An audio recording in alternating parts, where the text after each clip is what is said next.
గత 17 నెలలుగా CM Chandrababu, deputy CM Pawan Kalyan, మంత్రి నారా లోకేష్ రాష్ట్రాన్ని అన్ని రంగాల్లో అభివృద్ధి చేసేందుకు కృషి చేస్తున్నారని కోవూరు ఎమ్మెల్యే వేమిరెడ్డి ప్రశాంత్ రెడ్డి అన్నారు. ఈ పెట్టుబడుల ప్రవాహాన్ని చూస్తుంటే ఇది సరికొత్త ఆంధ్రప్రదేశ్ అని నమ్మకం కలుగుతోందన్నారు. అనుభవం, అడ్మినిస్ట్రేషన్ కు ఇది నిదర్శనమని చెప్పారు.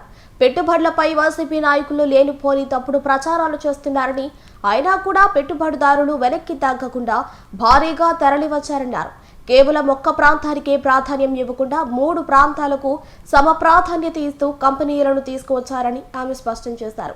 ఇంత భారీ స్పందన ఊహించలేదని అన్నారు. సబ్మిట్ గురించి దేశ విదేశాల నుంచి వచ్చి మన రాష్ట్రంలో విశాఖపట్నంలో జరిగిన ఈ గొప్ప సబ్మిట్లో ఎంతో మంది వచ్చి ఇండస్ట్రియలిస్ట్ వచ్చి పాల్గొనడం జరిగింది. 17 నెలల్లో మన ముఖ్యమంత్రి చంద్రబాబు నాయుడు గారు అధికారంలోకి వచ్చినాక ఈ సబ్మిట్ మనం ఇంత గొప్పగా జరుపుకోవడం నిజంగా చాలా గొప్ప విషయం. అది ఆయన అనుభవానికి, అడ్మినిస్ట్రేషన్కి ఒక మైల్ స్టోన్ లాగా నిలబడింది ఈరోజు. అలాగే మన యువతంతా ఇది వరకు అందరూ చెప్పేవాళ్ళు, డివైడ్ అయిపోయాం, మనకేం లేదు.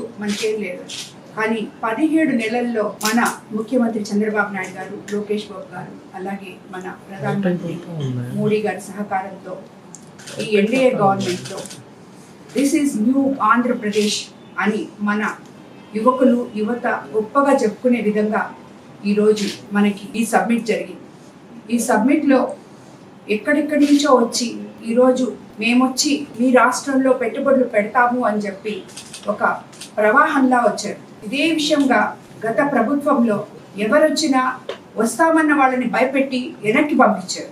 ఈరోజు ఆ భయం అనేది లేకుండా ఎంతో మంది ముందుకి ధైర్యంగా వచ్చి మేము పెట్టుబడులు పెడతాము అని చెప్పి ఇది చూసి తట్టుకోలేని ప్రతిపక్ష పార్టీ వాళ్ళు మాట్లాడే విధానం వేరేగా ఉంది. ఇక్కడికి మేము మళ్ళీ వచ్చేస్తున్నాం, వచ్చి మేము అది చేస్తాం, ఇది చేస్తాం, జాగ్రత్త అని చెప్పి ఇలాగా ఈ సబ్మిట్ జరగక ముందు నుంచి వాళ్ళు ప్రతి ఒక్కరిని బెదిరించడానికే చూశారు. కానీ అటువంటి ఎవ్వరూ చెవిని పెట్టుకోకుండా ఇండస్ట్రియలిస్టులు కాబట్టి, చదువుకున్నారు కాబట్టి, వాళ్ళకి అన్నీ తెలుసు కాబట్టి, ఏ రోజు పెట్టుబడులు పెడితే మనం ఇక్కడ నిలబడగలుగుతామో, ఏ సపోర్ట్ మనకు ఉంటుందో అని తెలిసిన వాళ్ళు కాబట్టి ఈరోజు ఇక్కడికి వచ్చి ఆంధ్రప్రదేశ్లో మనకి పెట్టుబడులు పెట్టడం జరిగింది.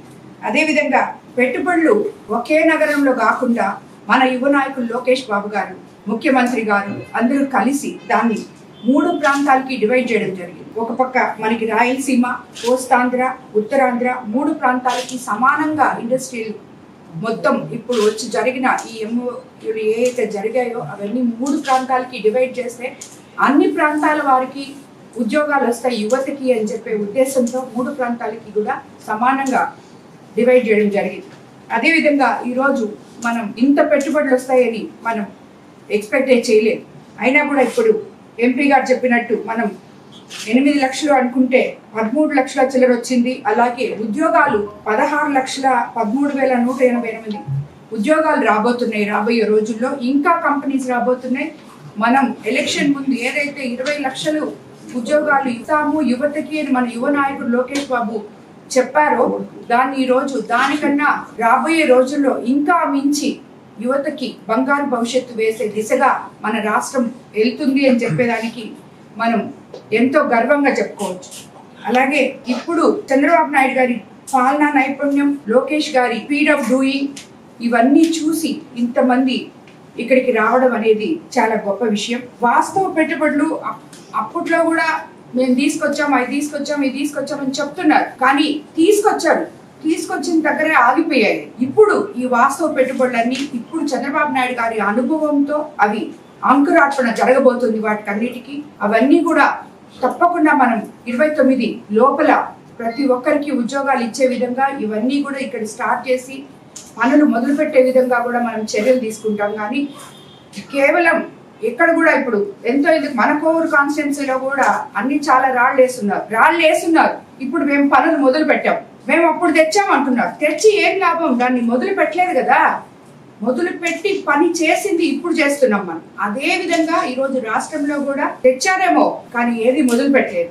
తెచ్చిన దగ్గరే ఉండింది. వాళ్ళకి కావాల్సినవి మాత్రమే డెవలప్ చేసుకున్నారు, మిగతాయి సొంతానికి డెవలప్ చేసుకున్నారు, మిగతాయి వదిలేశారు. అలా కాకుండా ఈ రోజు చంద్రబాబు నాయుడు గారు ప్రజల కోసం, ఇది ప్రజల ప్రభుత్వం, మంచి ప్రభుత్వం, పేదల ప్రభుత్వం అనే ఒకే ఒక నినాదంతో, ఒకే కాన్సెప్ట్ తో ముందుకెళ్తున్నారు. లోకేష్ బాబు ఒకవైపు, ముఖ్యమంత్రి చంద్రబాబు నాయుడు గారు ఒకవైపు, మన ఎన్డీఏ గవర్నమెంట్ లో మన ఉప ముఖ్యమంత్రి పవన్ కళ్యాణ్ గారు ఎవరికి వాళ్ళు డివైడ్ చేసుకొని రాష్ట్రాన్ని ఎంతో ముందుకు తీసుకెళ్తున్నారు. ఎక్కడ ఎవరికి అన్యాయం జరగడం లేదు. ఏ టైంలో ఏది ఎవరికి ఇవ్వాలో అవన్నీ ఇస్తున్నాం మనం. రైతులకి రేపు మళ్ళీ 2వ విడత యూరియా కార్డులతోటి ప్రతి చిన్న సన్నకారు రైతు కూడా ఇబ్బంది పడకూడదు, పెద్ద రైతులు తీసేసుకోండి, చిన్న రైతులకి ఆఖరాకు వచ్చేటప్పటికి చేరదు అని చెప్పి ఈరోజు యూరియా కూడా ప్రతి ఒక్కరికి అందజేయడం జరిగింది.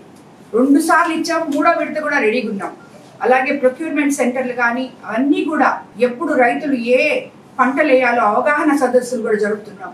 ఇలాగా ప్రతి రంగానికి, ఇటు వ్యవసాయం, ఇటు అభివృద్ధి, ఇటు సంక్షేమం అన్నీ కూడా ముందుకు తీసుకెళ్తూ మన డబుల్ ఇంజన్ సర్కార్లో మనం ప్రజలకి మేలు చేయడం కోసం మనం ముందుకెళ్తున్నాం. విధంగా ఈరోజు మీకందరికీ తెలుసు, మనం రాబోయే రోజుల్లో కూడా నెల్లూరు జిల్లాలో ఎన్నో పరిశ్రమలు వస్తున్నాయి. మన జిల్లా కోసం ఇప్పుడే ఎంపీ గారు చెప్పారు. అందులో మన కోవూరు కాన్స్టిట్యున్సీ కూడా ముందుండాలని చెప్పి నేను కోరుకుంటున్నాను. ఎందుకంటే మనకి చాలా సార్లు నేను సీఎం గారికి కూడా చెప్పడం జరిగింది, మనకి అపారమైన ఇక్కడ ల్యాండ్ ఉంది కోవూరులో. రాబోయే రోజుల్లో ఈ పరిశ్రమల్లో కొన్ని ఇక్కడ కూడా పాలు పంచుకోవాలని చెప్పి, మా కాన్స్టిట్యున్సీ యువతకు కూడా ఉద్యోగాలు రావాలని చెప్పి కోరుకుంటూ, ఈరోజు ఇటువంటి నాయకత్వంలో మనం పనిచేస్తున్నందుకు, రాష్ట్రాన్ని ప్రగతి పదం వైపు నడిపిస్తున్న నాయకులతో మనం కలిసి పనిచేస్తున్నందుకు మనం అందరం కూడా ఆ నాయకులకి అండగా ఉండాలని చెప్పి కోరుకుంటూ ధన్యవాదాలు.